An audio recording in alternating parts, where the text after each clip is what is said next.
And so you're taught to get inside people's heads and fuck with them. With a purpose, yeah. With a goal. Is it ever dark learning this stuff? Is it very dark? It's it's not dark to learn it. I think to a certain extent learning it is a little bit like learning math. It makes sense. It's psychology. It's just applied psychology, like applied mathematics, right? The dark part is when you realize that you like it, or that you enjoy it, or that you see the benefit of it. Because then you start asking yourself if there's something wrong with you. You start asking yourself, like, am I a bad person? Am I a bad person because I believe that convincing this person to work against their best interest is good for me, and therefore I'm going to do it? But that's not necessarily a spy thing. That's something that every business owner, every entrepreneur, every parent, we know what that feels like, right? Have you ever lied to a child to protect the child?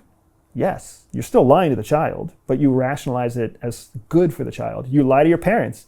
Like, we've all lied to our mother. Our mother gave birth to us, she raised us, she protected us, she changed our diapers, but we're still gonna lie to her face now as adults. We'll rationalize it, right? And nobody likes to come face to face with the fact that we make these decisions. It's even worse when you know systematically how to hijack someone's decision-making process and get them to take action that is not in their best interest, but is in your best interest. When you know that and you choose to take action on that, you can't help but stare yourself in the mirror and ask, am I a good person? Am I a bad person? Who defines what a good person is? Who defines what a bad person is?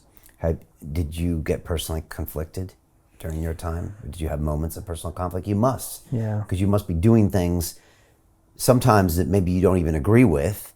And then also you're compromising people you're developing a personal relationship with. I mean, karma's a bitch. You must have felt that at some point. Yeah, I've never carried karma very far personally. That's something. My wife is Buddhist. My wife is also a former CIA officer. So karma was always very real for her.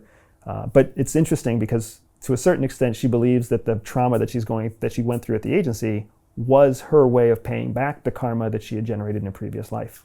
Right, so it's an interesting world if you want to dig into karma. But yeah, the personal conflict comes frequently. You're conflicted with the cases that you're working because they're real people and they are totally unaware of what you're doing.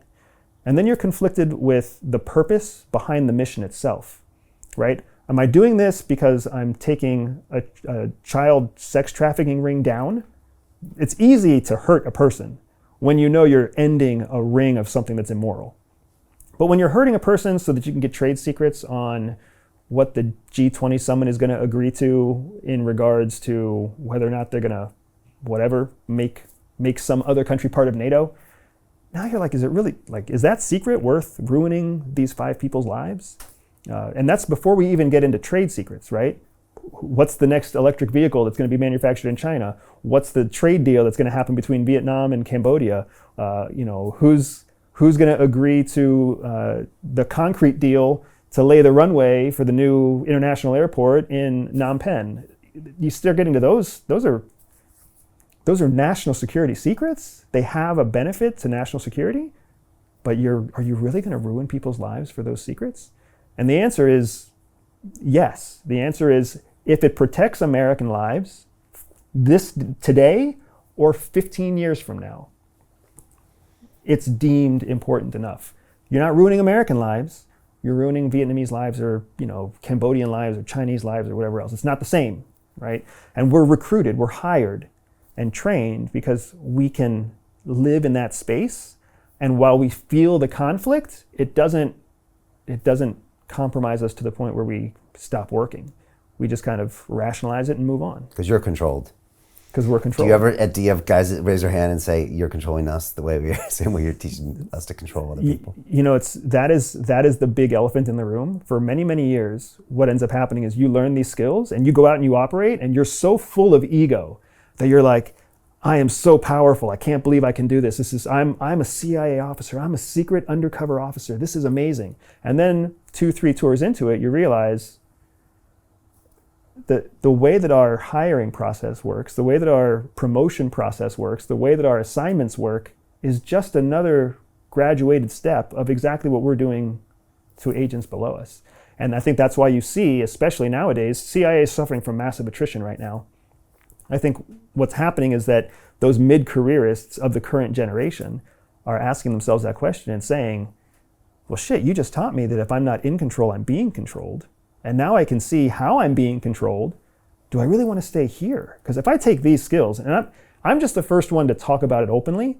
Are you, pretty much? Yeah, when it comes to how to apply CIA skills to everyday life, I don't know why no one's ever talked about it before. Probably because they left CIA and went on to be very successful in their own industry.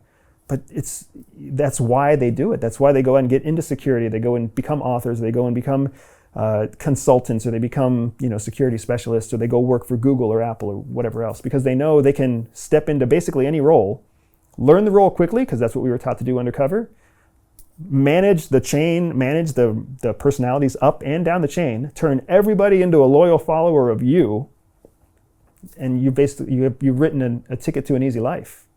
It's a fascinating thing. The only time your life is hard is when you stay at CIA. And there are plenty of people who stay, thank goodness, because they stay so that I don't have to.